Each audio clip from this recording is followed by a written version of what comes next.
Hey guys, this is Coach Derek, co-host of the Soapboxing Podcast. Man, ever since I found this Anchor app, I tell you, podcasting has become a lot simpler and a lot easier to do.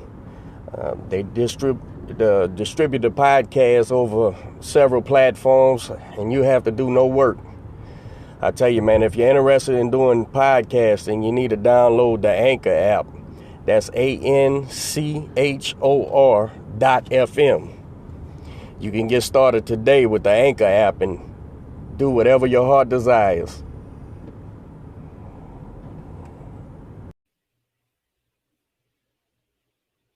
Ladies and gentlemen, this is Soapboxing Podcast.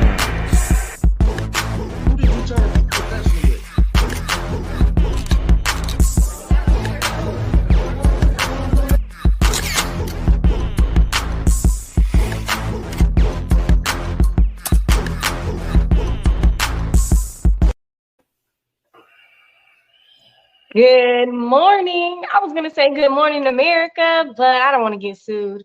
So,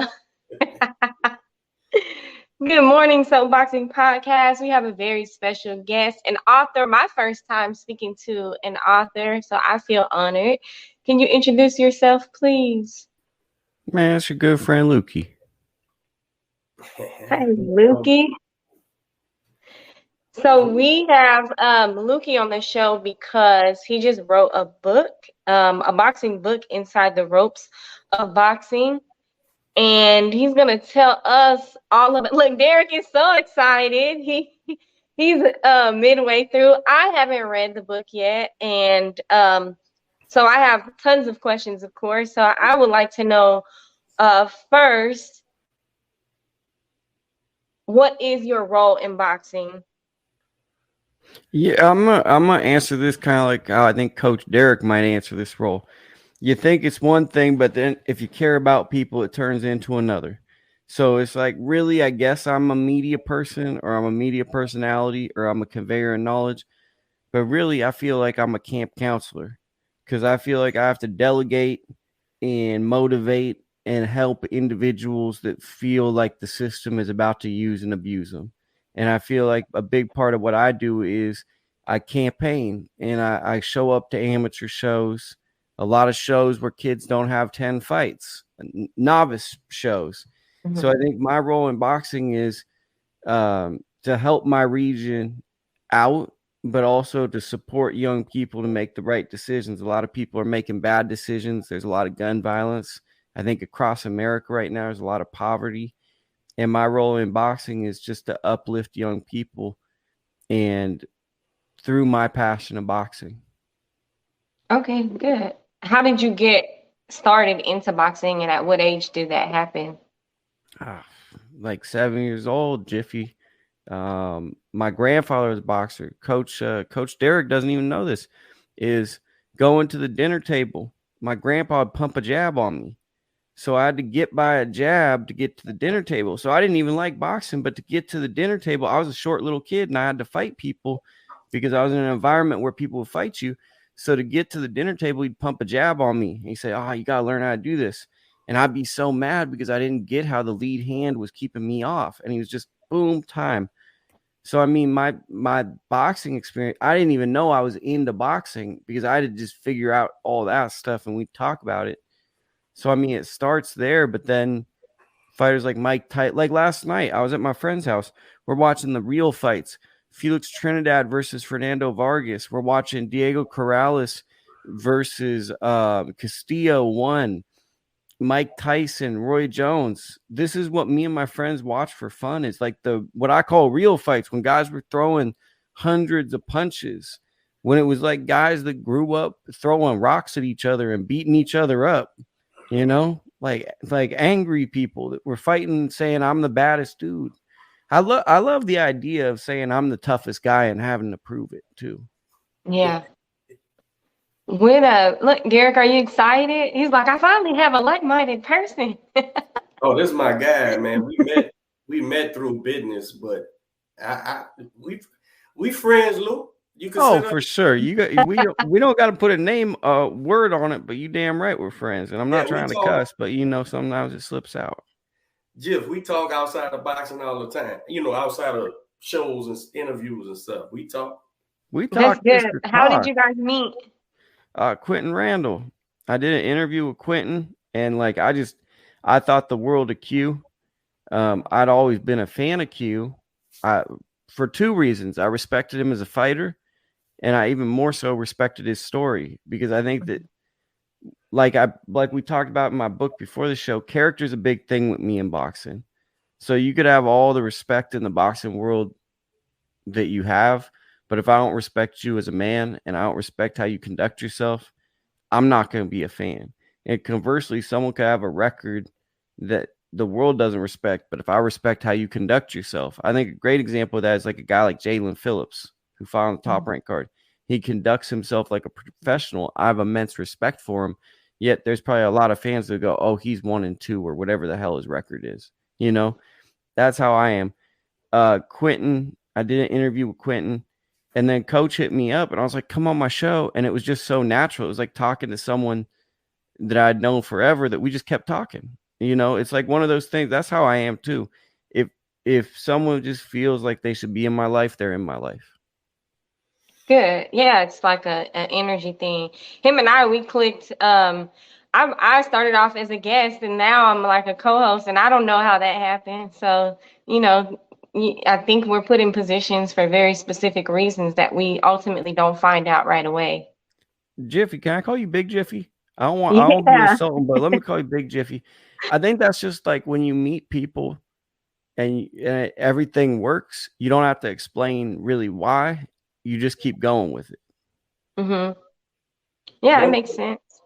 One thing, when Lou in one of the interviews, I think he did a couple with Quentin, but I remember it was the first one or whatever, and he asked him about his trainer and like, who's your coach and how'd y'all meet and this, that, and I was like, oh, nobody don't ask that. Nobody doesn't ask the background of the fight. Not that the coach is supposed to get shine, but he was asking questions that I asked when I talked to fight. I came up in the Andre Ward era, and I was thinking about this yesterday when I was pumping iron, because I'm a buff guy, is that like a lot of people, here's one of the greatest modern pugilists, Andre Ward, and nobody wanted to ask him about his training routine. No one wanted to ask him about what's his psychological preparation. They're like, "Hey man, Golovkin versus Canelo, who you got?" And I always remember being like, you have like a 101. You have like a Joe Louis type fighter, and this is what we're gonna use his time for, is just to get his random opinion on something and that's kind of what bums me out about boxing, is we don't really value what these fighters bring to the table in a lot of ways.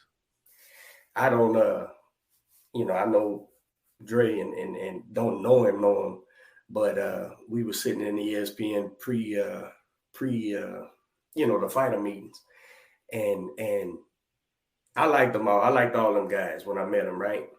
But Dre was kind of sitting there looking at his paperwork and allowing Tim, and Tim's a very likable guy, and so he's like excited just doing basic interviews, and they was asking Quentin, the regular pre-fight meeting shit. And one of the guys asked Quentin, I think when we was fighting the Puerto Rican kid from Boosie Ennis camp. You remember that fight? Yawn something or other. I think Quentin was about 4-0. Yeah. Or something. Yeah, and the other guy had all knockouts and shit. But anyway, so they said Dre was not really paying attention. I know how fond Quentin is of Ward, right? We kind of pride ourselves on intelligent boxing, right? Intellectual prize fighting. But so we sitting there, and Q's not no groupie type dude, but I know he's a fan of this guy, right? And Dre is really not. He asked one question and looked down at his paper, right? But one of the guys, Tim or one of the guys says, well, Bernardo Asuna or maybe Kriegel. Kriegel, I like him too. Kriegel said, how concerned, he asked Quentin, how concerned are you with a knockout? Knocking out, looking good. And Quentin immediately, he said, listen. I think he knocked himself out of the chat. He got so excited. Well, I guess it might take a second for him to come back. I don't know what Okay. All right, so what y'all heard? Anyway, Kriegel said, how concerned are you getting a knockout? And Quentin said, I want to knock him out too, but I'm concerned with winning. And Dre immediately, I'm talking about he was taking notes and shit. And Andre Ward went like this. He looked up, and then he was focused. And then Quentin was like, yeah, I'm going to dominate. I'm worried we'll win. If I knock him out, fine. But I'm here to, win the fight. And that's when Dre started engaging with him, because he heard something that it wasn't a regular, I'm knocking everybody out and da-da-da-da. Mm-hmm. But I forgot how we got on there since Well, Coach, in my life, I call that a familiar voice. So if you hear something that you've heard before with someone that you respected, all of a sudden, if you go, wait, what's that? That sounds interesting. Right. So, Lukey, how did you so you basically learned about boxing in the household, but how did that transition outside? Were you a boxer, like an amateur boxer? Were you always an author? How did the two combine? What got you to this point? That's a lot of questions, but I want to know all of them. It's all good, Big Jif. I tried to box. I got my nose broken. I didn't like it. Like, it wasn't like real fun. So I didn't really do that. I went to school and then I kind of started messing up a little bit. Like, not like super messing up, but like I wasn't being productive with my time. Mm-hmm. And like I come from a single parent household. So it's like that was also different for me compared to a lot of my friends. So it was like I had a lot of time growing up because it's like my mom's working basically like 2 jobs. So it's like I just had a lot of time. So when I got to be in my young adulthood, boxing is something that was like something that always worked for me. So I just knew if I went to the boxing gym, maybe I could rekindle some of the positive stuff, because I knew the stuff I was doing, there wasn't really like a good ending. There was an ending to it, but it wasn't the kind of ending I wanted. And it's not like I was doing anything that was like super bad or anything, but I wasn't leaving my mark on life the way I wanted to leave my mark. So I kind of just like hung around, boxing is a thing where you can linger. And then one thing led to another, and I got really lucky, to be honest. Like I started going to shows that were Don Chargin shows. Don's a legend. Then from Don Chargin, I started going to Rick Marigi and Top Rank shows, seeing Brad Goodman, Bruce Trampler matchmake at a very early point that most people don't. And I'm seeing these as house shows, So I'm seeing guys that are the local ticket sellers to Jose Ramirez. One of the first fights I went to was a Jorge Linares comeback fight. Like, most people don't get these type of experiences. And based off of it being a club show, Coach and Jiffy, damn well I can go back to the locker room. I can be anywhere. So it's like I don't really know what to do, but I'm just watching and I'm observing. And I think that's a big thing with boxing. I'm probably talking too much here, but there's too many people that come in to coach, come in to do media, come in to be a fighter, and they talk too much instead of listening to the people that came before them. And I think the thing that helped me was I spent years and years where I didn't talk, because I just sat and listened and observed. And if I spoke, I asked questions. And that's kind of how I came in the game. I feel like I've heard that. Did you say that the other night? This fucking dude. This dude here, bro. Yeah, I always say that. Okay, I was like, somebody said that. Like, The proof, just sit there and you listen and you absorb the information. So you were always in the boxing game. What did you always have like media in your heart and the ability to Not at all. Like I thought I was gonna make films, or I thought I was gonna be a school counselor. I didn't even think I was gonna be doing this type of stuff. Like I thought I was gonna find some type of job that would give me like a cool 50, 60 grand, and I just would be working, and then I'd find like some little side hustle to keep me going. But I thought I'd have like a regular, normal job just doing something. Like I never was like, man, I'm gonna be a media guy. It's just like once I started doing it and I started being honest, and it felt like nobody else was being honest or saying what I was saying, or at least Mhm. as approachable. So it's like I didn't think it would take off, but then every time I get into a conflict with someone or I wanted to leave, it's like I'd get 20 phone calls saying, "Why are you leaving?" And it got to the point where I realized it was boxing like became like the mob, right? Even if I want to leave, I can't leave because I'm so ingrained with it, because it's like I Yeah. put so much time into it. It's like people would be like, why would you go? Why do you leave? You're who I look for news. Or if they're like, okay, you can leave, but then they'll call my phone for an hour. Hey, what do you think of this fight? So why not put it out? Because people just call my phone. That's part of the inspiration for this book. Was a lot of amateur parents call me. I'm no manager, but they go, hey, what manager should I get? What promoter should I get? What should I do with this? Everything I say is in this book, and it's like those conversations, you need to be more specific. You can't just say, "Oh, I'm going to sign to this manager and it's going to be gravy." Not every manager is going to have the same situation for every individual. Mhm.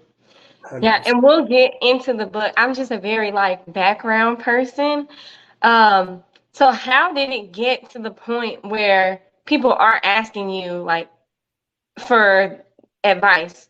Are you like very outspoken and you're putting your So opinion in everything, that's a or good question, Big Jiffy. So this is like a Barbara Walters interview. I like it. We're getting ingrained in it. So what happened was I was just kind of a nobody going to these shows, and I was showing up and I was writing little recaps. And as anybody knows, if you go to club shows, everybody appreciates you just even showing up, because showing up is more than what a lot of their friends are doing. So a lot of people appreciate that. Around 2014, 2015, I met Gabe Flores and Andy Vences. And Andy, in particular, when he fought Casey Ramos, was kind of a turning point in my career. Jesse Vargas and Manny Pacquiao fought the night before. Mhm. Andy fought Casey Ramos, undefeated fighter. It was the Friday night before the fight. And that was like 2 times a week I went to the gym. So I'm in the gym watching the camp. And there was a time where I had to corner him. And I don't know what to do in the corner, but I realized you just give him water and whatever. He sparred a guy or whatever. But that was a big education, because all these people that were doing media, they knew the boxing stuff, the media stuff, but they didn't know the in the gym stuff. So from 2014, 2015, I started watching real pro camps. And then I got blessed to be around Victor Conti, who allowed me to be around Mikey Garcia before the Errol Spence fight. I've been around Demetrius Andre before he was supposed to fight Billy Joe Saunders, Daniel Jacobs, Sergey Derevyanchenko, Bruno Escalante. It was just like there's just been a lot of world-class training camps Yeah. that I've just been there. And the only reason I was there is because I knew how to hold a video camera. It wasn't like, oh man. But then it's like, so that's kind of how it happened. Was it wasn't like one day I was respected. Oh, got death freeze. Let's see. I think I froze. Okay, I'm back. It wasn't like I'm like one day people are like, man, you're so respected. It's like I just never stopped showing up. And every year I try to do a little bit better than the last year. And I think if you stay with something long enough and you're positive and you don't fuel yourself off of negativity, people respect that grind and they want to hear your opinion. Well, I'm so glad they wanted to hear your opinion because now it got to the point where you've learned so much, the information was overwhelming, and you thought, I'm going to put it in a book and everybody can learn from it. But Jiffy, this is the crazy part. My friend Frank Staya is the only reason I wrote a book. I would never have written this book if Frank Staya didn't tell me one day, he goes, hey man, you need to write 2 books before it's done. So I just sat down, and this is the only book that I had in me. I didn't know it was going to be a book. I just thought I was writing like 20 pages, and I'd have to sit down and put out 70 in 4 hours, 70 pages in 4 hours, because this is what I really believe. And it's like, then I just fine-tuned it and stuff.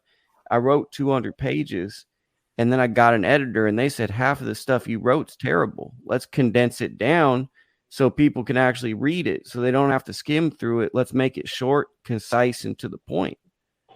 If you're repeating yourself, let's just take that out. And I'm going to be honest with you, it kind of hurt my feelings. Like, that's like a fighter that says they can spar 12 rounds, but they only got to go 6. I'm looking at coach saying, why can't I go 12?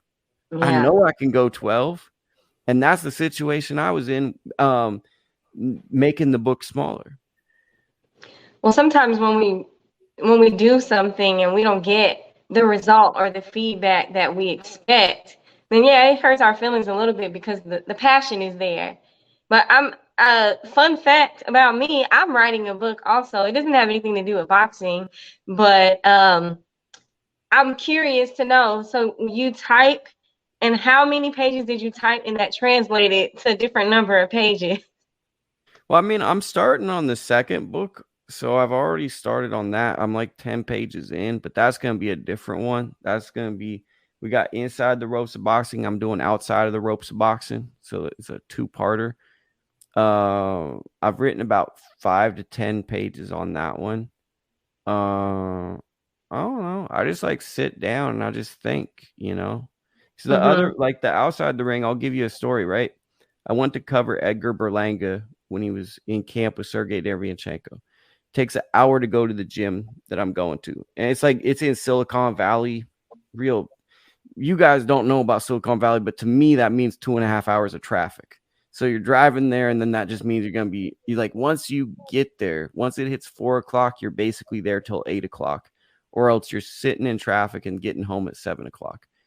So I go, and I'm on the phone because I'm bored talking to my buddy, and I'm put this in there. I got to think about it deeper to give the better story. And I'm frustrated. I'm on my phone, and I'm talking to this guy animated. This young, angry man passes me by, no plates on his car, no shirt on, RIP lanyard. And he's mad as hell because he thought I was making fun of him because I'm on my phone expressive. So he pulls off on the side of the freeway. That's a traffic jam. I can't leave. The young man starts following me. He flashed the gun at me. He's angry. And this is where I'm at. I'm thinking, man, I'm about to get shot. So I hope it's not my head because I think that's a hard one to survive. So I'm already content with getting shot and crashing my car. For some grace of God, this kid gets scared. He gets in front of me, drives ahead. I get off the freeway, park in a residential area for 5 minutes. Okay, I think the coast's clear. Go to the gym, park my car, get my stuff out, go in the gym and do an interview with Berlanga. And everyone thinks I'm lying when I tell this story. I'm like shook up, I'm shaking and all that. But these are some of the stories for the next book, is like that type of story, because it's like, basically I almost got murdered on my way to film Edgar Berlanga. But the other point is, I didn't let that also stop me from getting to the mission. The mission could have been, I was going to film Edgar Berlanga and then I went home. No, I went and filmed Edgar Berlanga, but I also made sure I didn't get harmed. And that's important because I think that what people don't understand about those type of situations is it happens very fast and you typically can't control it. And I think that's a situation. So like, I know that's probably kind of boring, but that's kind of more the stuff. I want to also memorialize a lot of fighters that meant a lot to me that the world might not have good words on. So, but to get back to to make a short story long or a long story short, I don't know. I can just sit down and just start writing. So like I'd suggest to anyone, if you write, is make chapters and then really try to cover that chapter if it's a nonfiction nature. So understand what you really want to convey, write, sit on it, go back the next day. And I think that's good advice. I've been writing my book for a little bit, and I don't know how I became an author, but I'm like, I have a story, and people need to know about it. So mine is actually separated by chapters now too, which is we needed this conversation. Lou, sidebar. I'm gonna coach Jif up on the business of boxing outside of the ring because she's a professional prize fighter. But I've followed a few of her fights. You know, I follow stuff. You know, she was supposed to say, "Well, who's Frank? Tell her who Frank is, bro."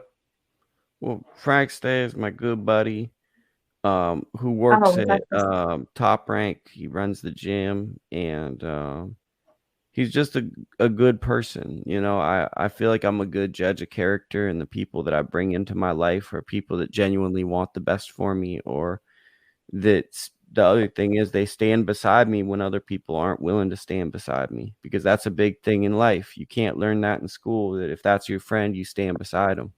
And he's a real good dude working at Top Rank. So when you hear names and shit, you got to start adding names, and then you'll start seeing faces, and you're like, okay, I got to get this guy's information. All right, go back to the interview. So you guys could get Frank on here. Frank to me is like one of the best guests on boxing shows, because to me, I hope he hears this. I'll send it to him. He's one of the only people in boxing, when he speaks on the business of boxing, every time he does an interview, I learn a little bit. And he says it so nonchalantly and so confident. And it's like, I learned so much from him, because we'd be sitting somewhere eating a morning bagel, a breakfast burrito, and coffee. And I'd be like, so what's next for this guy? And he'd be like, let me tell you what's going on. And it would just be like, how do you know that? Well, what are the options? And then he'd talk me through kind of the options. And it's like, in my mind, I was so perplexed that someone could be that confident about something that I couldn't understand. Well, we lost Derek again, but yeah, I don't know if I don't know Frank, but maybe you can get Frank on here for us. I'm gonna put in a word. Okay, good. We'd love to talk to him. So now you have your book, Inside the Ropes of Boxing, and let's just pretend. Well, I don't know.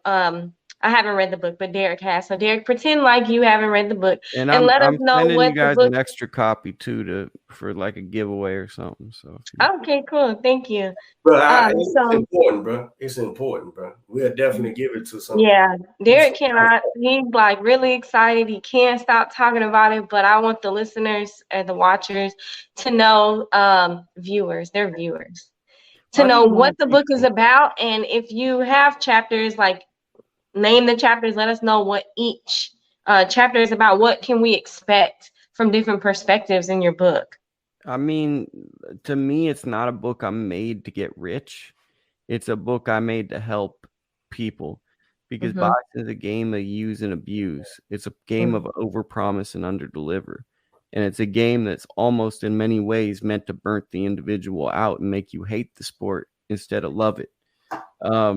I was honored to have Jill Diamond write my foreword at WBC Cares. I think she's one of the most genuine, honest, and good people in the sport of boxing, who she never looks for attention. And I was honored that she'd do the foreword, because to me, she's the type of person, not unlike a Coach Derek, not like many people in life, where it's like, I wish they would seek out attention, because what they're doing is so good. But there's a lot of people like myself, I'm gonna be in the background. I think it's a goofball move to be like, look at me, look at this and that. It's always about the other people, unless it's my time. If I'm doing an interview, I'll speak my thoughts, But if another young man's coming to the podium, I'm not going to be wearing a cool guy outfit and standing right next to him. I'll be off wearing whatever, and I'll be somewhere, and you'll have to find me. I'm not going to do that. The chapters, one's called Where to Begin. That's more like how do you pick a boxing gym? Because I think that you can sign a fighter up or you can sign someone up for football or basketball. Mm-hmm. It doesn't really matter too much because the coordination, I think, kind of takes over. You need some coaching, but you're going to separate. With boxing, you could get a kid that's talented really hurt going to the wrong place. And I think you also, boxing, unlike any other sport, you have to understand what you want from it very early. So you have to understand, do I want to grow as a person or do I want to be the greatest fighter ever? Or you need a coach that sees what you need to get out of the sport. You might think you're a world champion, but you might be someone that just needs to learn structure and discipline. So you need that. We got understanding the amateurs, which I call the triple A's of pro boxing. If you're not making it as an amateur, it's going to be real hard to be a professional. Sparring, fighting without emotion, characters, the parents, turning professional, finding a manager, the boxing business and promotion, hiring a cut man as soon as possible, setting expectations on your pro career, investing in yourself, the big fight, the sorrow of losing, and the 13th round when your career's over. So that's basically the book. It's just an assist. It's like a manual. It's an assistance for a pro boxer. If a pro boxer was a television, this would come with the pro boxing career, in my opinion. Some of those chapters, I'm like, can you elaborate? Like right now, choose a chapter, one of your favorite chapters that you want to speak about right now. Well, Jiffy, what stood out to you? And you just tell me, and I'll speak. I want to say character stands out. Okay. Well, I mean, the way I describe it in the book, I don't want to go through it like that because I don't want to have to look at the book. So I don't want to have to say everything. But I think the big thing with character is the individual you are outside the ring will inevitably be the individual you are inside the ring. Mm-hmm. So if you cut corners in life, of course you're going to cut corners in the ring. If you're someone that's a strong person with strong moral fabric and strong character, inevitably I think that character is the reason a guy like Tim Bradley went so far. He had such strong character. Man. What was his outstanding trait as a fighter? It probably is character. But take a lot of guys. Yeah. Go ahead. But you know what I mean? Like a lot of guys technically do things better than Tim, but he just had that fabric that other guys didn't have. He was willing to go to the gym and outwork people. He was willing to go to places that other people couldn't go. And not just could he go there, that was home. Oh, goody. We're at this place that I don't like, that most people don't like. I remember this. It's like I grew up skateboarding, right? And there's this kid that used to hit his male parts on handrails. He did it like 20 times. And he had done it so much, he could talk you through different sensations. The fear of hitting it, but the fear of hitting it was gone because he had done it so much. And I feel like many fighters, elite fighters, when they get into a hard fight, they might not enjoy it, but they remember moments like that, unless you're just at the end of your career and you should call it a day. But I think that character is something we often overlook, especially because a lot of the fans jump into the sport and view us as barbarians. They view the fighters as, oh, who's the tougher guy who can punch harder? And they look at the people around them as just people that get them in shape. They take out the humanity element, right? Because to be a pro boxer, we're not supposed to be human in many ways. You're not supposed to get punched. You're not supposed to be hit by someone and not have an emotional reaction. Mm-hmm. And I think that character to me is always the X factor in what defines a fighter, because that's something we never talk about, but that is kind of the thing that when you look at a great amateur, what's their character? What are they drawn to? That's going to be, in my opinion, a lot of what their success rate will be. Jif. Yes. Translation, how I say what he explained so great. Who you are with the lights off is really who you are. And when I'm talking to new fighters or my squad, and I'm talking, and they looking at me, and they may be agreeing and all that shit. I said, no. I'm talking to that voice in you that's saying, what the fuck is Coach talking about? Has he figured me out? Does he know who I am? That's who I'm talking to. It's like this. It's like it's easy to go along with things, right? So if you're coaching me, it's like, okay, yeah, coach. But what happens when I get to know you? Where do I start to bend the rules? Where do I start to, okay, well, coach, let me come in 5 minutes late. Do I get to skip jump roping for 15 minutes? Do I get 7 minutes if I show up a little late? Can't hide who you are. But like that, no. or like if I say I got a doctor's appointment on this day, do I get out the end of this? Or if I say, I'm making money and I'm real busy, can I sneak out here? Or if I do an eye exam, all of a sudden, those little things, those seeds of doubt, that man, that woman that you are, it's important. Then when you need to dig, your arms hurt. Oh, my foot hurt, my knee, I hurt my ankle. Yeah, all that shit. See, I don't experience those type of things. I'm like, I move everything on the outside to fit into, I'm going to the gym and I have like a structured plan of what I'm doing that day and what I'm working on. So I don't experience those things, but I can understand. I see a lot with, training with everybody else. Jiffy, I can just tell you're someone where like you've got it together in what you want to do so much that this would almost be like a foreign language that someone wouldn't do what we're talking about, that they wouldn't structure their life around boxing, that they wouldn't cut corners. And I think that's also why you're co-hosting this show, is that you're reliable. You're someone that you're going to give it your all. You're not going to cheat. That's another thing. Andre Ward said it. Don't cheat the game. How many people want to act like this is Game Genie for Nintendo and they can type in a code and halfway box? Guys aren't fully in shape. These guys aren't look at weigh-ins. How many guys are really cut up? Like really cut up. We know what in shape is. We know what this and that. But then they want to be a world champion, but they don't look like a world champion. And I think that's kind of like the character you are is kind of also how hard are you willing to work? Because you have to work as hard as you can, and you still might not be one of the best fighters. Yeah, I get that. And that brings me to the next interest chapter, the sorrow of losing. I've experienced a few losses, but I'm curious to see your perspective. Well, I mean, I'm curious to hear yours because I followed your career and I think I saw one or two, but I mean, I'm curious to get it from a fighter's perspective because this is always kind of a delicate subject because how many people are willing to, we were talking about this last night because of Floyd. How many of my favorite fighters, Diego Corrales, one of my favorite fighters, when he fought Castillo, he had like 5 or 6 losses.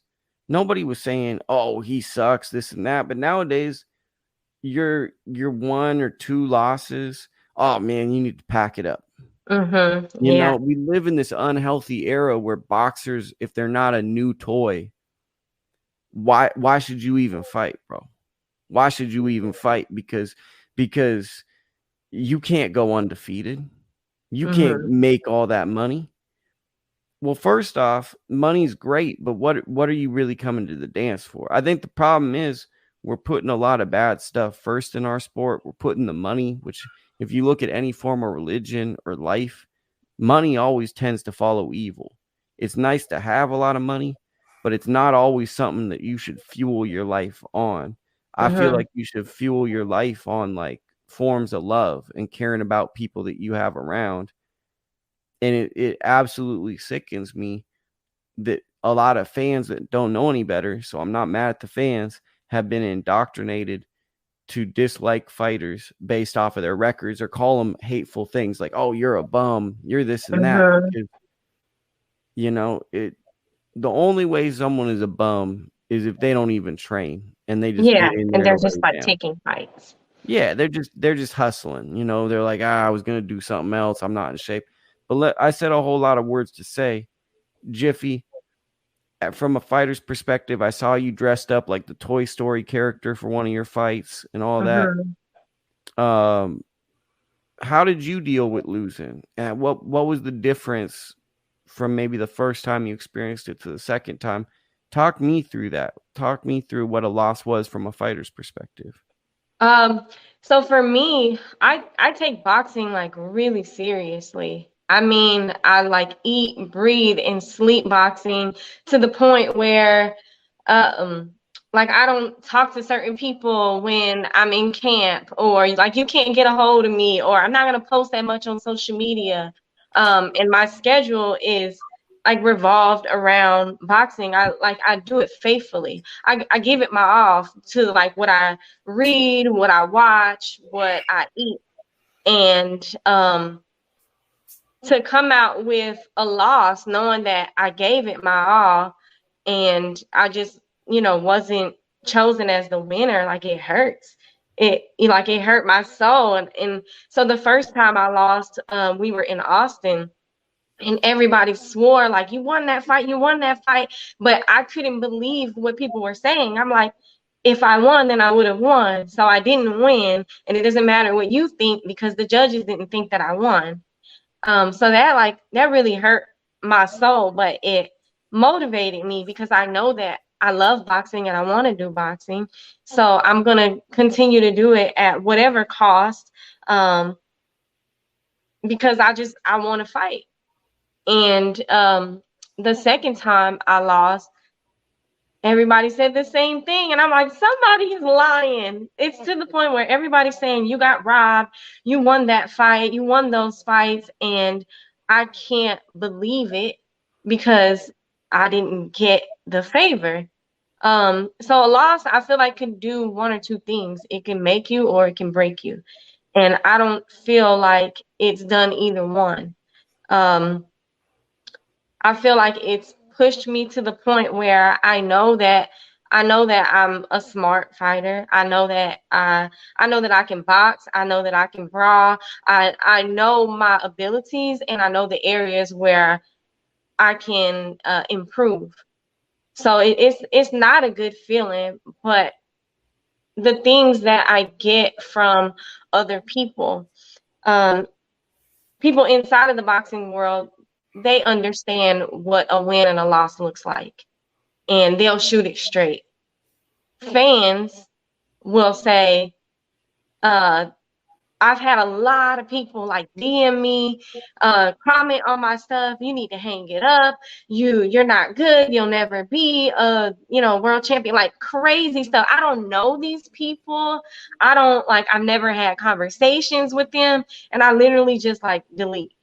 So it's not a good feeling, but I think because I love boxing so much and I know myself and I know my potential, I know how strong I am mentally and emotionally, I know that eventually the end result that I'm looking for, it will align because I stay the course.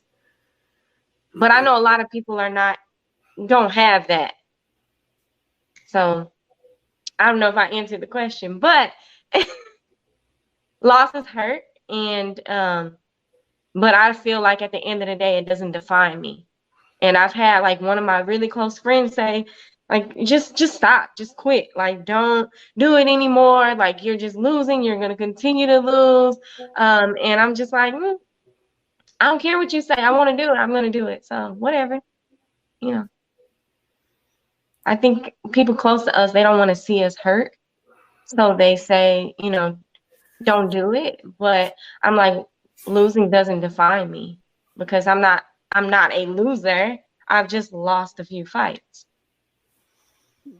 And I think the other thing, and I'm curious what Coach Derek thinks, is your whole life goes into boxing, and when you lose, it literally feels like you are a loser. Whereas when you play a basketball game, you can be like, oh, it's on the team, or I'm just not good at hooping this day.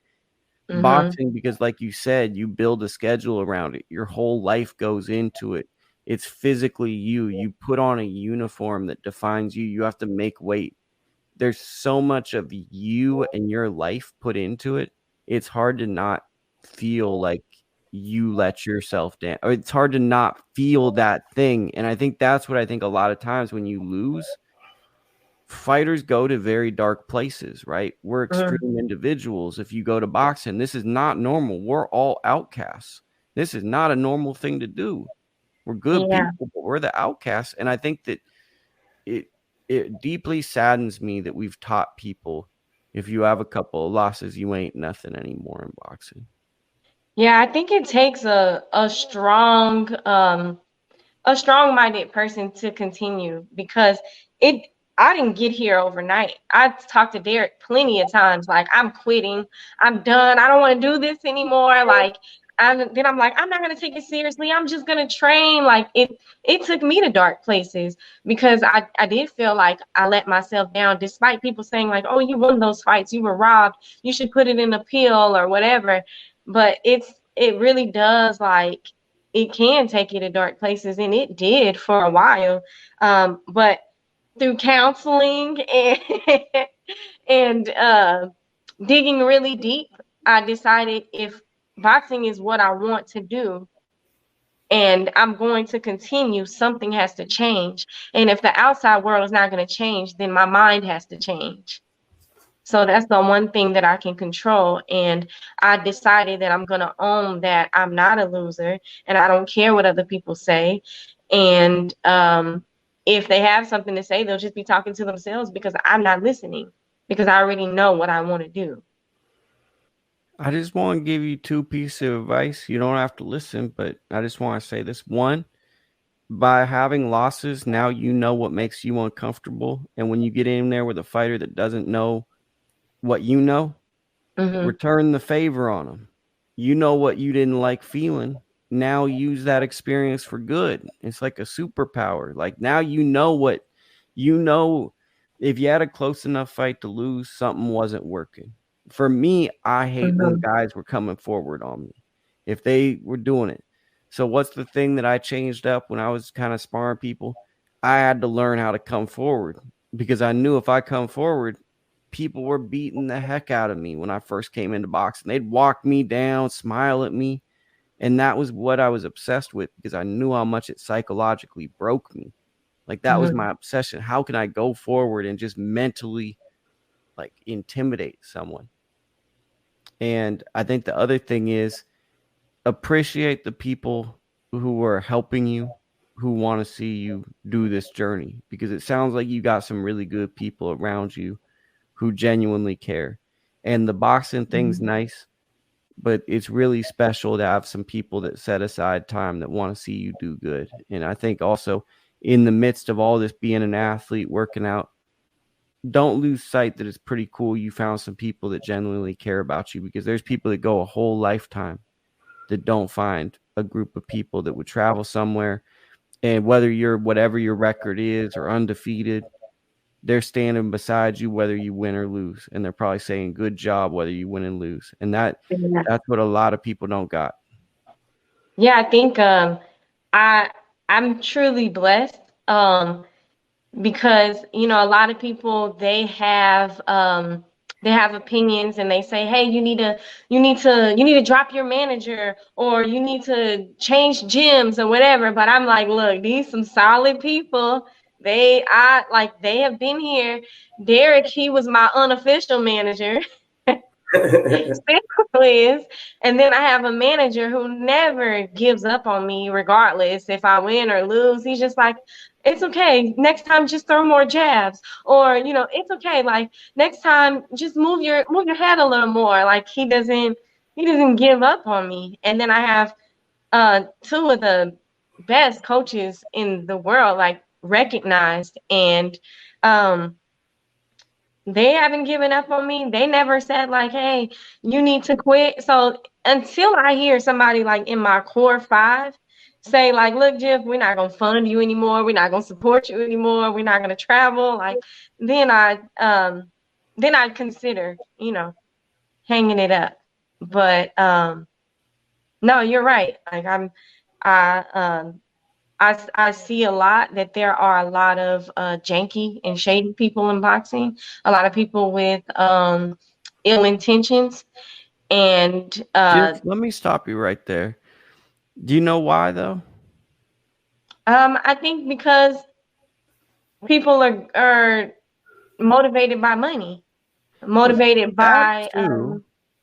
But Coach Derek, let me ask you a question. Yeah, Have you ever seen someone attach themselves to a fighter with no knowledge of boxing, every no day, anything? All they have to do is find a world level fighter. Now they're attached to them. every day, all day. And there's no exam to be in boxing. You don't have to go to the USA Boxing and say, this is what a jab, this is what this is. It's really one of the easiest hustles if you attach yourself to a big fighter, because now every poor kid in America is going to think you're a somebody because you attached yourself with a big fighter. And now you probably don't even know what you're doing, but now you're an opportunity granter just making money off of someone's back. And I've learned to not think of them as sketchy individuals. They're more opportunists. I think the sad thing about boxing is we're all so broke. We see the worst sides of people because there's so little money. We're all fighting over $5. So you're going to see how people really act because everyone's clawing for that $5. And that's the issue with boxing is I think we have a lot of people in the boxing business who, if we met them at a car shop, we'd be like, you know what? That's an okay guy. Yeah. Coach Derek keeps getting some standing eights in this chat. He got a standing eight right there. I don't know if he's like disconnecting himself or. No, I don't know. Okay. I ain't never had. I'm right by the modem. I don't know. You got a standing eight count. The referee administered a count and everything. He said 1, 2, 3, 4. Got to a knee. I'm not even having. This is such a good conversation. I ain't got to talk, and now my internet's tripping. I don't know what's going on, bro. But yeah, it just knocked me off. I just click it back on. That's all. Yeah. Yeah, you're right. There are a lot of people in boxing that they have no credentials, and it's like, why are you here? But there's a lot of newcomers, like new boxers, who just like appear in gyms and they don't know. They attach themselves to these people who don't know, and it's like the blind leading the blind. Well, I mean, So yeah, if you come across some good people, Jiffy, it's rare. there's a lot of people that think that, like, okay, if I go to, like, how many fighters do you see where it's like, okay, all I got to do is attach myself to this famous fighter and most famous fighters, there's always a dad. So it's either like the dad or the coach that's like a dad, right? So it's like, if I jump into this unit, it's going to change my situation. We see that on every fight card. Oh, this guy's with the new camp and he's with this cool camp now. And I mean, they'll help a little bit. Sparring does help, but you can't hide who you are, right? That's what my mom always told me growing up. You can't run from who you are. And I feel like boxers, especially as a pro, we got a lot of professional boxers who are running from who they are as opposed to embracing who they are. Yeah. Derek's so quiet. Y'all nailing it. Keep Yeah. So what else, what to you was your favorite part of your book that you feel like everyone needs to know? I wouldn't give it all away, but I give away anything to anybody because you never know. Like, you never know. Someone might not be able to pay for the book, and they might not have the money, and they might not have the courage to reach out to me. Like, if you really needed it, I'd get you the book. But I know how I was when I didn't feel like I had money. I would have never reached out and asked somebody like that because I wouldn't have felt comfortable to do that. So, like, I'm completely fine sharing whatever because I know that information could save someone's life. Someone could be on the fringe of making a bad decision, and hearing a good thing could change their life for the good. Honestly, selfishly, I've never felt more loved in my life for putting this out. So that's been the most positive, is just seeing like guys that I didn't even really know, guys that follow on 2 club shows. Hey man, I bought your book. You know, guys that I don't even have a relationship. What I appreciate the most about the book, and it's not in the book that I put out, is that the fighters respect it. And it's like, how many people do things in boxing and treat the fighters bad? I'm proud that the boxers appreciate the book, appreciate what I did. And I think also another thing that I'm really proud of is I paid everybody I worked with. I paid my editor. I paid the person that did the cover. I paid a PR person. I paid everybody. And in boxing, that's always an issue. You're always worried. Is the check going to bounce? Is this going to this? I paid everybody. And I got love. And I haven't heard anybody say, hey, man, I'm going to kick your butt. You stole $9 from me, $8 from me. So that's the best part for me, is that I really, Jif, I didn't want anybody to buy my book and feel cheated. So I tried to give everything as pure, and I tried to put money into it where, look, if you can't read and you put this on your table, it says you're a boxing guy. You put it on your table, I like boxing. You might not read it, but that's a good conversation that says I'm a boxing guy. And or a boxing gal. I shouldn't just say a boxing guy. I'm a boxing guy or gal. But if you pick it up, I want it to be a roadmap, a tool book, like Machiavelli, the Prince. Hey, man, you can. This is what the game possibly could be. Yeah, that's amazing. I'm not college educated like you two, but I consider myself well read. You know, at some point I figured out that's where they hide shit, in books. So I started reading as a young man, and I got a lot out of reading. You know, I found my religion through reading. I found, so many historical inaccuracies, through reading. And I would call this book, Lou, I would actually call this book, I guess they call it in school, a companion read. Anyone who's involved in boxing, either newbies, even a guy like me, been in boxing all my life. This book broke down in such a so how we dumb it down for me so I can understand.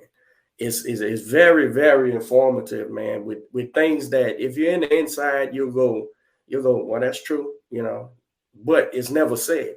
It's never said to people, so they don't know. It's always a crash course. And what I like to say is, each fighter, it's funny because the business of boxing, like you said a few minutes ago, Luke, is not, there is no, the only litmus test is what you put on yourself or somebody put on you that you're doing business with.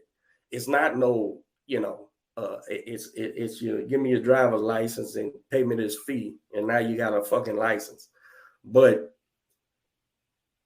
it would be, you could do far worse than buying this book for $8.90, man, to really understand what fighters should do and not do.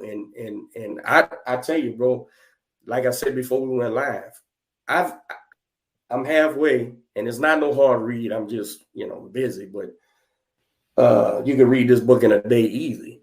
But I didn't find nothing I disagreed with. And in fact, I heard me in this book a bunch, bro. And I know these things I had never said to you. You know what I'm saying? So it ain't, you know what you're talking about, man. So young guys, it's like you said before, I'm a turn pro. I got 11 fights. I'm a turn pro. Read the fucking book, man. Because don't do that.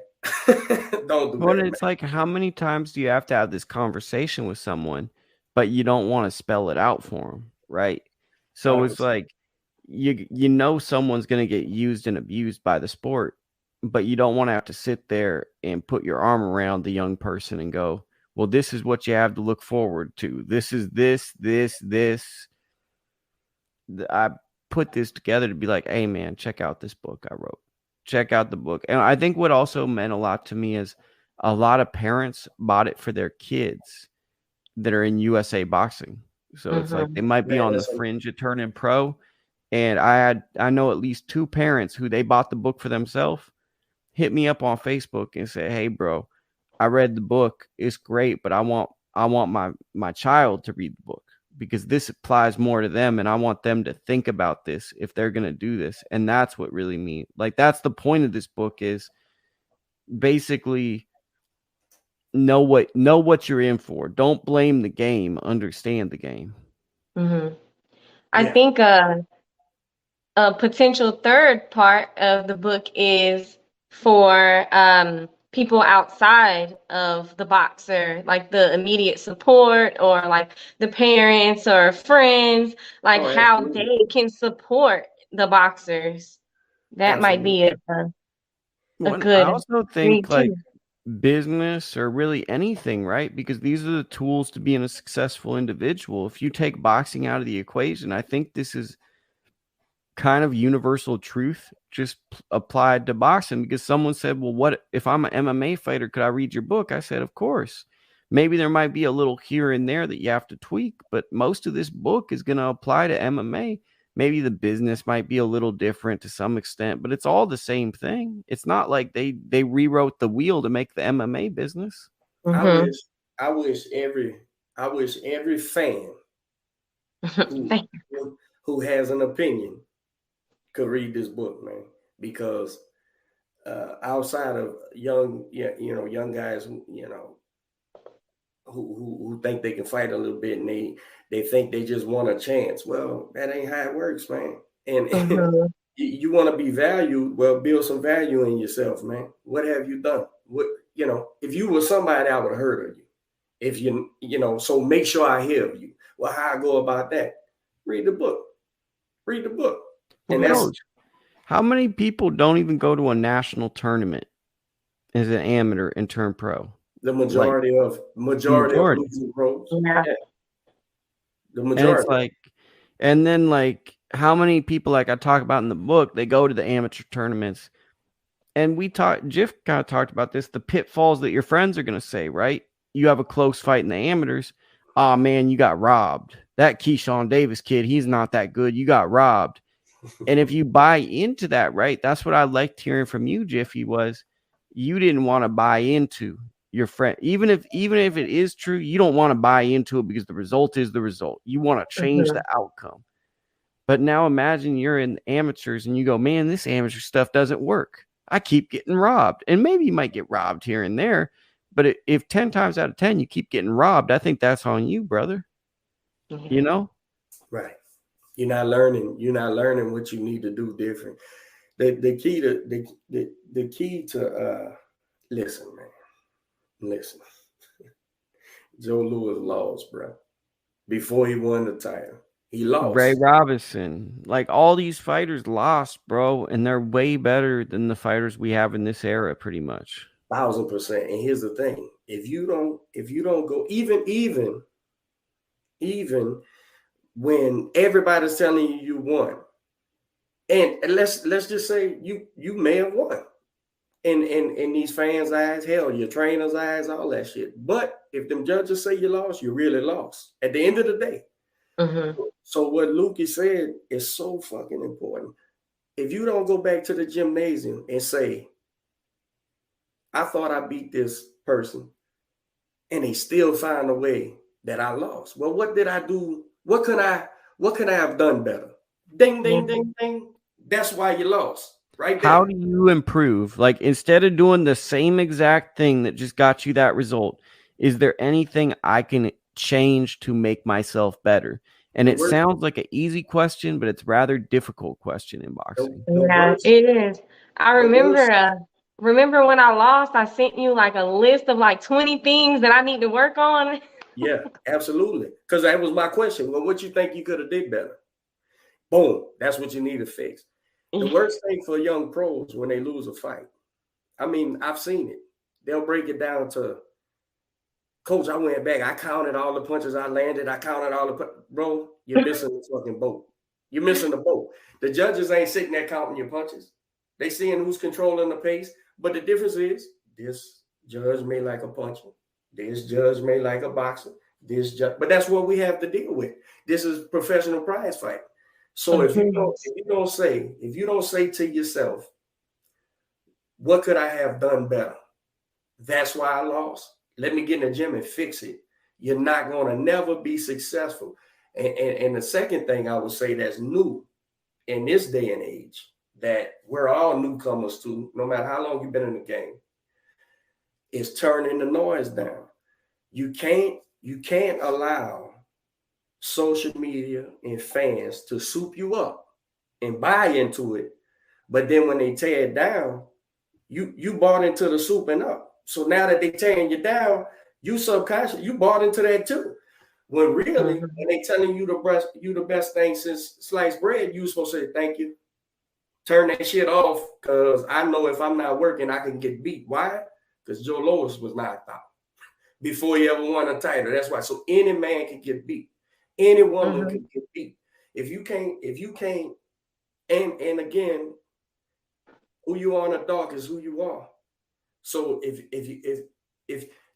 insecurities is a mug, this is why I love women fighting. Women are insecure, so they fight their ass off. That's their response to insecurity. I'm gonna go hard, whether I get knocked out, win, whatever. The guys are too enamored with hiding insecurity. But here's what you don't understand: you can't hide that. I see it. We all see it. We're not fans, the insiders.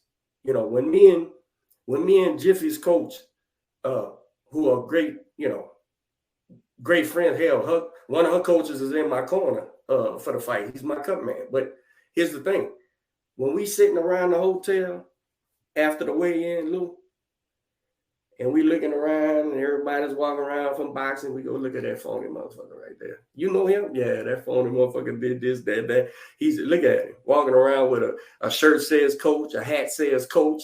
Who you trying to convince that you're a trainer, bro?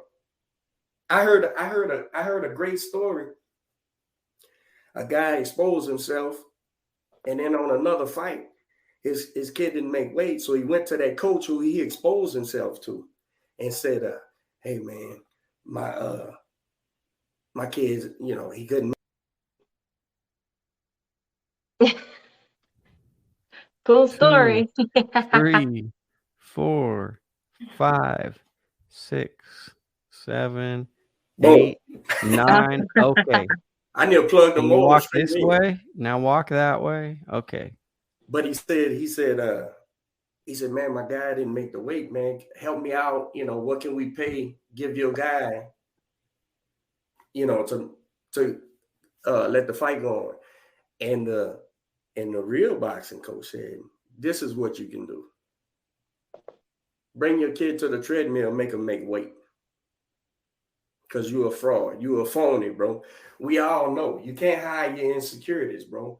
So embrace your insecurities and work on them. Because if you're selling yourself a dream as a fighter, you're going to get beat because you're not telling yourself the truth. And then you have nothing to go back on because you done convinced yourself, you done listened to the fans. Worst of all, if you got a fraud, phony coach, a YouTube coach, he's done convince you the best thing. And the minute you lose, bro, or ladies or guys, the minute you lose, you can't rebound from that. How many people we seen do that, Lou? And you could be a world champion. You can get maneuvered to being a world champion. But the minute you lose, you're done. How many people we know that? You're done. Now you won't throw punches when the heat gets serious, right? You're not relying on your ability in the gym because you was never being honest with yourself ever from the beginning. Mm-hmm.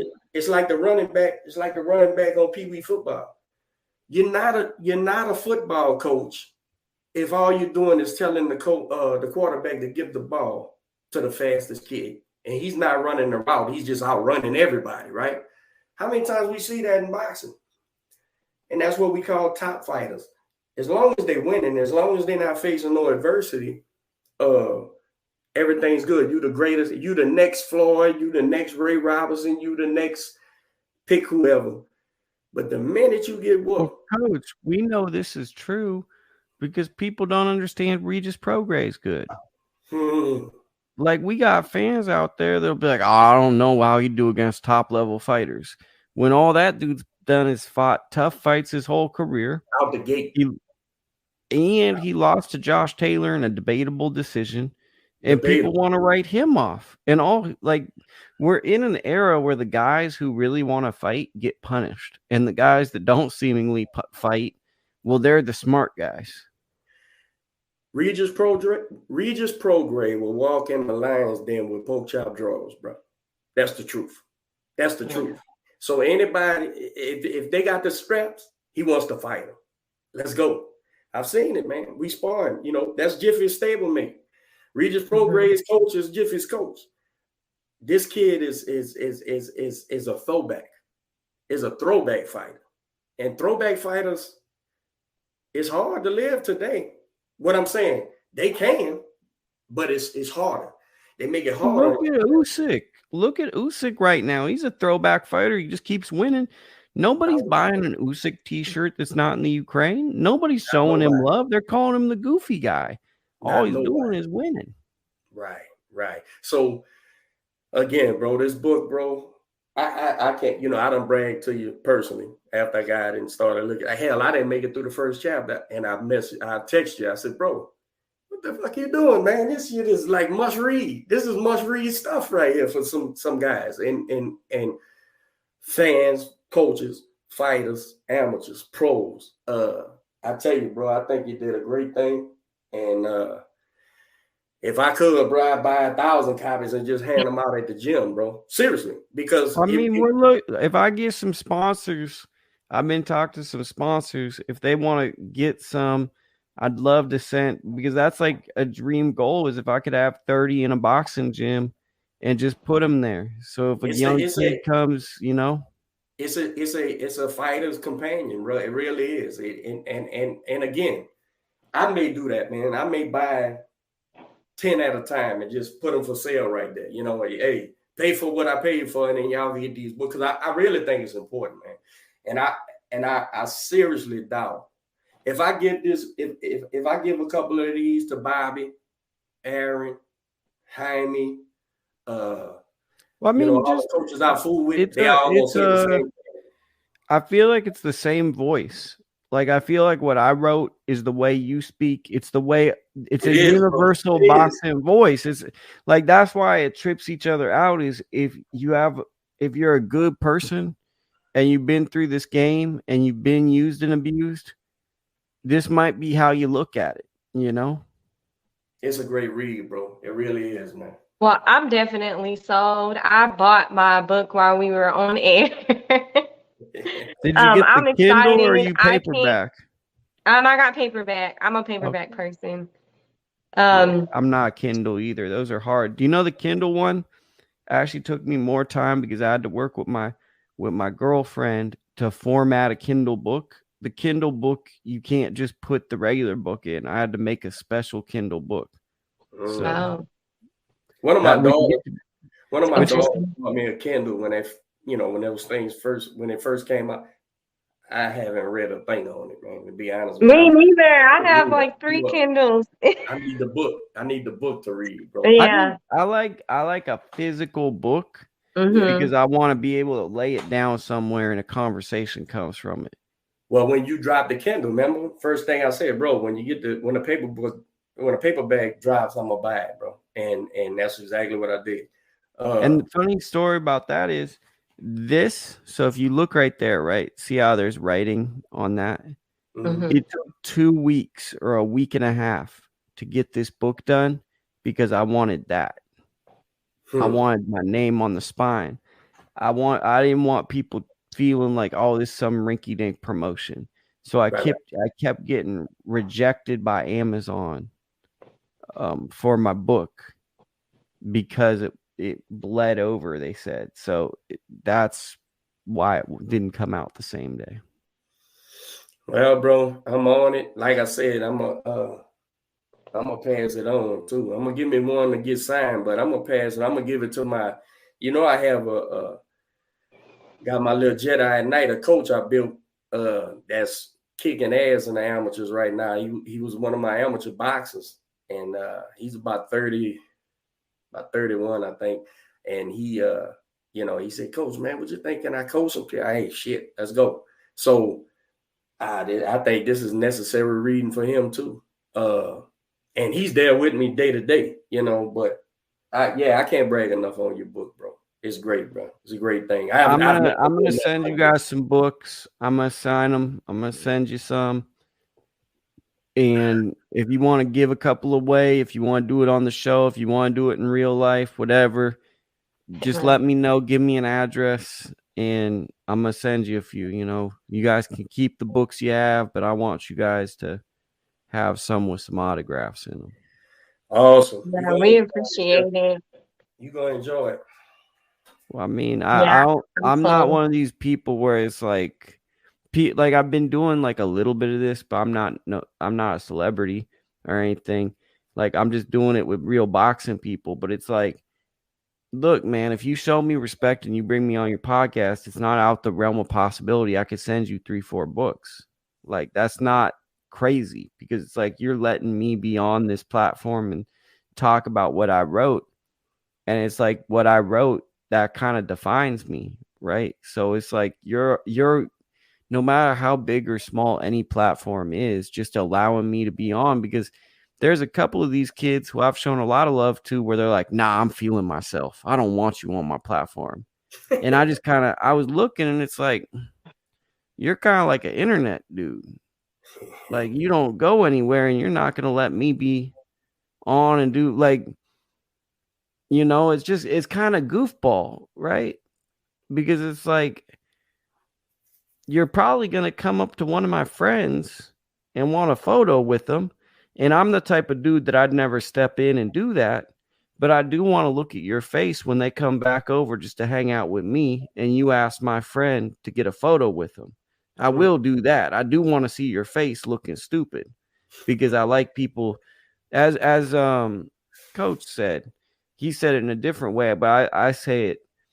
I like holding up a mirror to people. I'm not going to insult you, but I will hold up a mirror if you act like a buffoon. I will hold the mirror up and say, this is you. Yeah. Yeah. Hey, we've been rolling about an hour and 15 minutes, but I'll say this. We live in a confirmation bias world. And that's why. And I told Jif when she started, I said, Jif, you got to get a Twitter. And she was like, a Twitter? I said, because that's where the boxing people are. The real boxing media, the boxing insiders, they on Twitter. And I said, you know, you got, you know, YouTube channels and IG channels that's got, you know, thousands of followers, but they just fans. And guys like Frank ain't listening. He ain't watching that nonsense. You know what I'm saying? Or if he does, it's because it's like a joke. Like, it's right, like it's funny. So,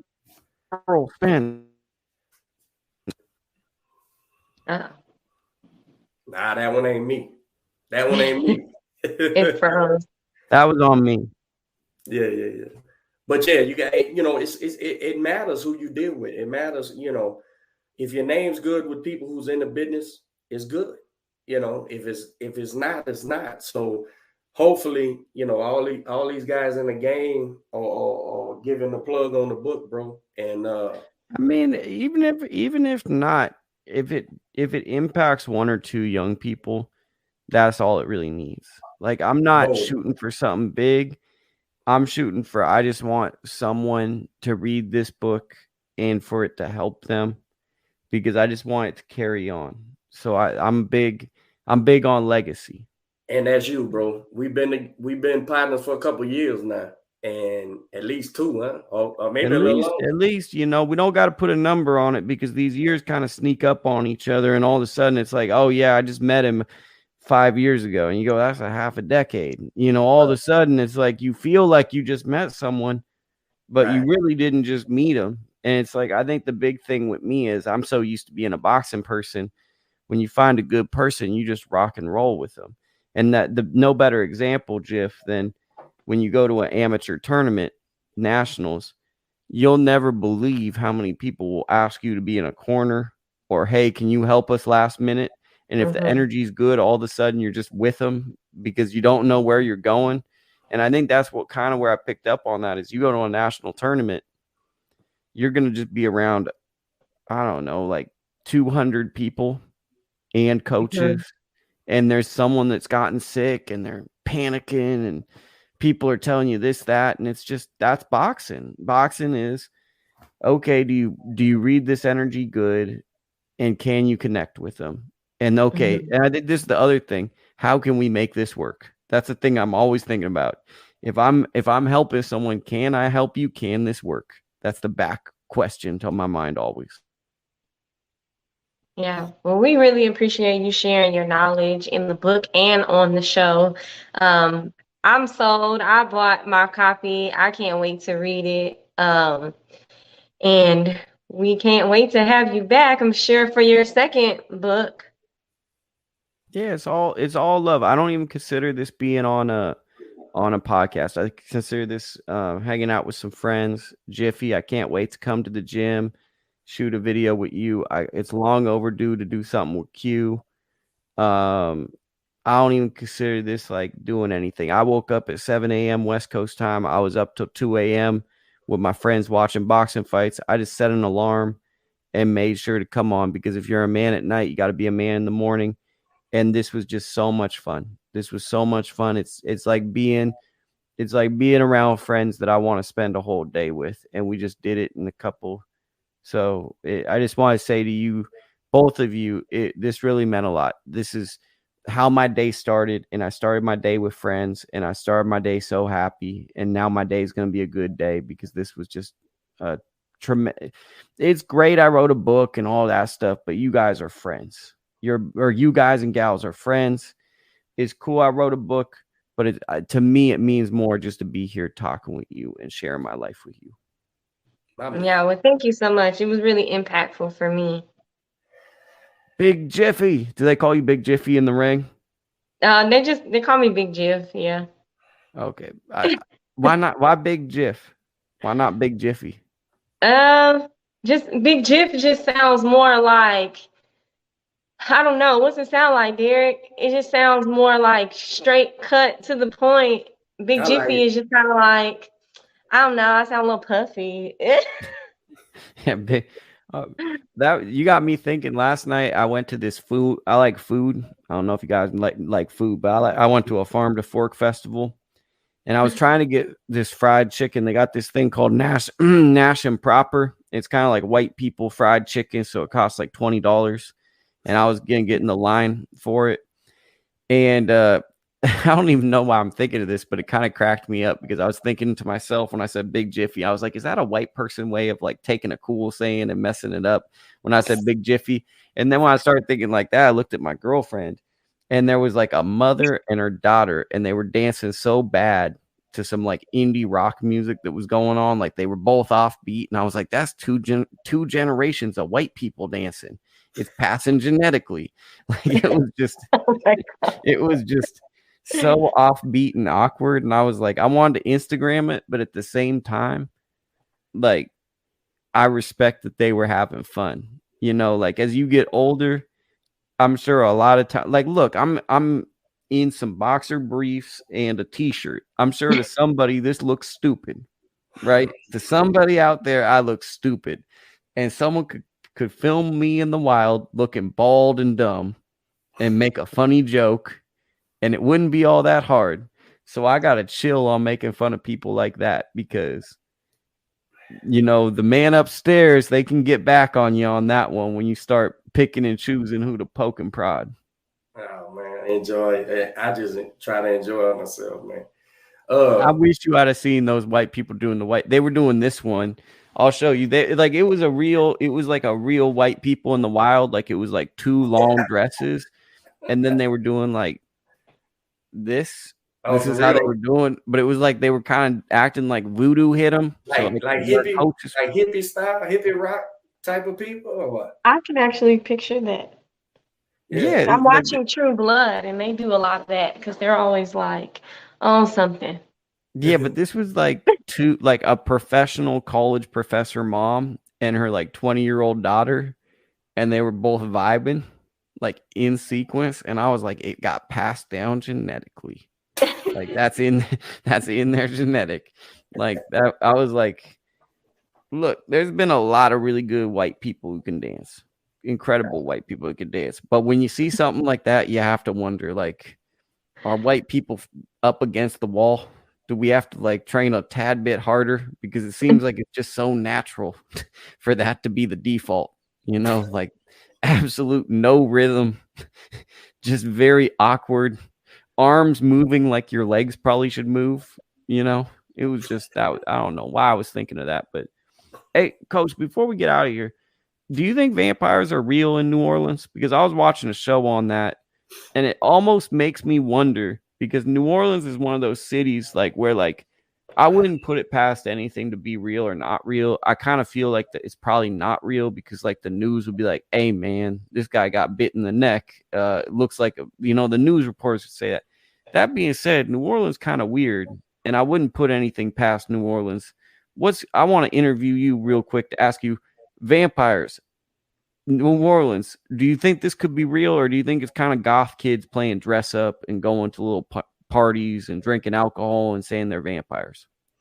There's that. But if you're asking me, do I think that there are people that consider themselves vampires and practice? Oh, that's 100% off the rip. Like that's bro, 1,000%, man.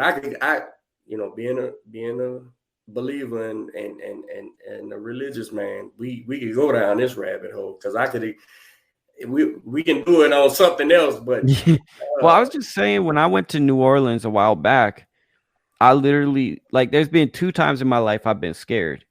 One was when I was 16. I went to a hotel, Embassy Suites, and it was me and my mom, and there was a guy who I swear was a serial killer, because we got in the elevator and the energy and everything was all wrong. And when we got off the elevator, my mom hugged me and she's like, thank you for being with me. And it was just like, I felt it, but it was like something was real, like bad. Like she was scared being in a confined space with this person. And I was young, so I don't fully remember it, but I just remember like no emotion and him looking at my mom like a prey. The other example why I brought this up was I was in New Orleans and there was just a big ass dude dressed like a vampire. No jokey. Like, no, like I'm a vampire. Like he was walking around on some weird vampire stuff, and he was at a Starbucks line. And I was like, bruh, like they just walk around like this in New Orleans. In the daytime or at night? It was like that dusk. We'll say twilight, like the TV show. It was they definitely. Okay, because they walked around. I don't think they play by the vampire rules. The people that think that they're vampires. There's definitely practicing hoodoo. The famous shit is voodoo, but hoodoo practitioners and at home, there's definitely, with the Creoles, there's a lot of should we say what how you go, offshot Catholicism, ritual practices and stuff. So when you felt the darkness that you felt with your mother, man, I call that a God conscience, but you could call it whatever you want. That's just my own terminology. In Oakland, when I hear call it what you want, that's what people say when they get robbed and then they don't know how to handle it. So they say, call it what you want. Like if someone got robbed, they'll be like, you got robbed. We'll call it what you want. What it is, it's a lot of ritualism and cultism that's offshot from religion and stuff. And so if you're asking me, are there people that consider themselves vampires? Yeah, man. Yeah, these motherfuckers are nuts, bro. So well, this is why I think, Coach, and my grandpa taught me this is don't play with none of it, because it seemed like he was always like, it's good to be spiritual, but don't believe in like exorcisms or getting possessed, because he said you never hear of an atheist getting possessed by the devil, or typically, you don't want to be so invested in voodoo. Like you don't want to play with voodoo and say it doesn't exist, but you don't want to also be so invested in voodoo that it could possibly really conjure something. You want to be right there. We whether you're a believer or not, if you believe in God and you believe in the spiritual world where, this ain't it, something's after this. Well, you got to be careful trying to intermingle those things. And those people, the hoodoo people, the voodoo people, that's why today's youth, man, and I don't mean to step on nobody's toes, because do whatever the hell you want to do, because I'm going to do what I want to do. But whenever I see the youth today, getting back to dealing with horoscopes and energy and burning sage and all that, what they don't understand is what you're doing is practicing. So even though you think you're not ritualizing something, all those things are rituals, man. All those things. So when you ritualize a thing, you are giving it power. Because if you believe that if you believe that burning incense or crystals and shit like that's gonna protect you from anything, I got an energy crystal, but I'm not practicing any of that. Throw that shit away or laugh at it when you see it. But the thing is, bro, if you give it that, right, now you're giving these things in the spiritual world a way to get in. It's like, look, I don't allow my kids to do, my son played ball and shit. Man, this is my luckiest socks and shit. The problem with that on the surface is just your luckiest socks. But guess what? If you think you need those socks on to win a football game, that's a problem. See, I've always thought that too, because I thought that's a lucky sock was a gateway to performance enhancing drugs. Because you're not far away from thinking, okay, well, I need a supplementation to be able to win, right? Because it's you're going so outside of yourself. Hey, right quick. And this one of my little fighters, he said, Coach, he was asking me about my faith. And I said, yeah. I said, the tenet, the basis of my faith is don't worship anything except the Creator, God, the God of Abraham or whatever, Jehovah, Allah, whatever you call him, but that God. And he said, man, I notice how people want to bet with you about the fights and all that. They say, you think you know this? Well, let's bet, and you never bet. I said, son, I don't give anything praise but God. And he said, what you mean? I said, when you shooting them dice, how you shoot them dice? Well, you get down on your knees, freeze. Right. That leads to other things, man. So leave it alone. Just leave it all alone, bro. Let those people worship that thing, man. I know I could take that crystal out there in your room and smash it in a zillion pieces. So you shouldn't give a damn about a crystal or any of those things. But that's my belief. I don't push it on anybody, man. Boy, this thing took a turn, huh? Well, I mean, and the last thing I was gonna say is that, bro, this fall boxing schedule, they got to get their act together, bro. We're already in October and they're not releasing November and December dates. And this is world championship boxing. We're not even talking about the club show promoters are being more active than the big boy promoters. That's who keeps us going, bro. That's who keeps the sport going, bro. Without them, there would be no farm team. Like you say, there would be no farm team to the big shows, man. So I try to support every local rinky-dink promote. Where if you got a boxing ring and kids are in there fighting, man, let's push them, let's promote them, try to help best way we can, man, because it's very, very important, man. It's the motor to this thing, right? And without the small promoters, man, making ways for the guys to fight and girls to fight, man, we would never see them, because like you said, the biggies are interested in the money and getting platforms and for their stars that's gonna sell the tickets and the pay-per-views, man. But down here where there is no pay-per-view, if it's $9, bro, for a fight, like Jiffy done fought on shows where you can pay and get access. Hey, just like your book, man, $10, bro. If $10 is breaking you, it's okay, then don't fool with nothing. But if you got a fighter or you don't know the fighters and you can pay $10 to watch the fight, even if you don't watch the shit, pay $10, man, and then go out with your wife to the movie or whatever. But support the sport as a whole, bro, because believe you me, without it, man, the monopolies would be even worse. It definitely wouldn't be no way in, So I believe in supporting everybody, bro. I really do, man. I really do. I try to support the small venues, the small, I think Fight TV and boxing TV and all those things where you could get a show for $9. Man, that shit's so important, bro. That shit's so important, man, that we support it as insiders. We got to support it, man. And Big Jif, I need to see you with a regional belt in the next 2 years. Oh, you will. We run off a couple. She runs off a couple wins, bro, in a row. I got a few people to call. We'll get that I'm shit just done. telling her I want to see this the origin story of Big Jif. I want to see you with a belt. You know, if you're putting this much into it, you got to get a little bit out too. You know. 100%. Yeah. I appreciate you, Luke. Yeah. We're gonna get together again. Thank We you for fighting on sharing. Thursday.